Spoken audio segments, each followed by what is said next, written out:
Hello, readers. Welcome to the audio series from my book, The Ballad of Gatito Negro. Episode 4, A Cousin's Betrayal. Alright, hello, loyal readers. Here's an episode that'll really begin to pique your readers' curiosity in our story, and hopefully leave you with more answers than questions. So grab your wine and crackers. Without further delay, let's jump in. No recap. Gato awakes to find he's only wearing his underpants and wonders what happened since he last passed out. The room where he woke up was very tidy and organized. Although the room was clean, you could tell someone was really busy in there. Books and gadgets spread all around the room, diagrams and notes on the wall, detailed information on major crime families, surveillance photos, and even names and occupations of key players. Gato had struck a gold mine. As he flipped open a leather-bound journal that read, Gambler's Pride, Luna knocked gently on the door. Gato, I cooked us some breakfast. Come out and eat. Gato, too young to feel embarrassed about his bare chest, quickly left the room at the prospect of real American cuisine, his taste buds and nose leading him through the living room right into the cozy kitchen. It was warm and it smelled like a bakery. Gato was then shocked with an overwhelming urge to hug Luna, and so he did. You're great, Luna, said Gato as he began to bite into a piece of bacon. Why all this for some orphan? That'd be a good question if you were just another brat from the street, said Luna, drinking her orange juice.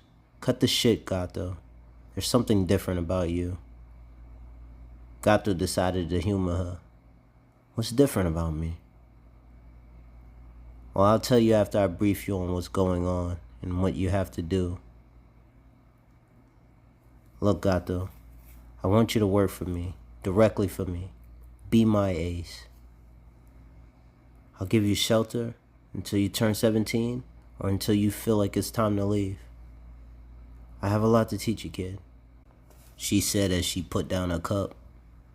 The room is yours. If you just do me one favor, lie for me, Gato. Gato was shocked at how genuine Luna was, way more interested in the version of the woman he met on the ground last night. Why, Luna? Gato asked curiously. I'll explain, but there's some things I can't tell you until you're older. You'd be tortured for some of this information. So please understand the gravity of what I'm saying, okay? Your life as a kid is over today. Does the term red rum mean anything to you? Red rum? No, it doesn't mean anything to me, should it? So you're not a killer. Have you witnessed a murder? Luna asked perceptively. It's just, I can't comprehend your level of focus, Gato. You may not understand your potential fully, but I want you for myself, on my side, me and you, against the world. I'll raise you, and I'll love you. Gato wasn't used to people being affectionate to him. He was usually just ignored, and so he had no one to confide in. He knew he liked Luna and didn't want to hurt her feelings by refusing, but he didn't know what he was getting into. He needed to know more. Who exactly are you, Luna? And who's Miguel, really? Very sharp, Gato. Can I ask you something? Luna asked, seemingly overlooking the question. Sure, Gato replied.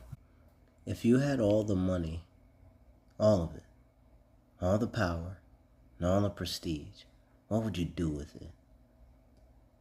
I'd buy ice cream and eat it with you. Do you like Rocky Road? You're so adorable, Gato. Such childish innocence. We'll revisit this question in a few years, alright? I'll give you a brief summary of our situation.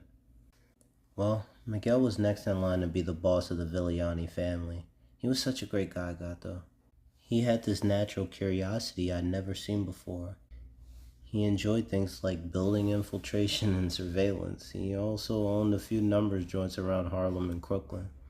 But somewhere down the line, he developed a serious addiction to heroin. It became his new obsession. He was still very productive, but pretty much stopped talking to everybody. Anyways, He reaches out yesterday morning, completely out of the blue, and tells me he needs a recon mission for my uncle, who is the acting interim boss, but he lied to me. There was no move sanctioned. He took me on a drug deal. He was going on about how rich he would be and that he didn't care about the rules on hard drugs. It wasn't like him. I asked him to leave, but he was stubborn.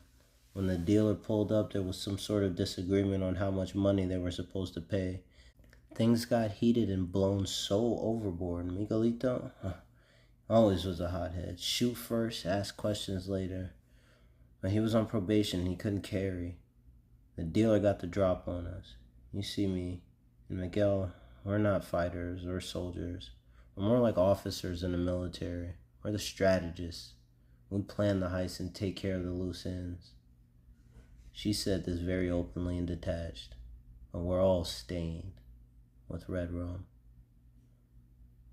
But you don't get your hands dirty? Asked Gatito, a little irritated. Seems a bit cowardly to me. You're young, Gato. You still don't understand your body.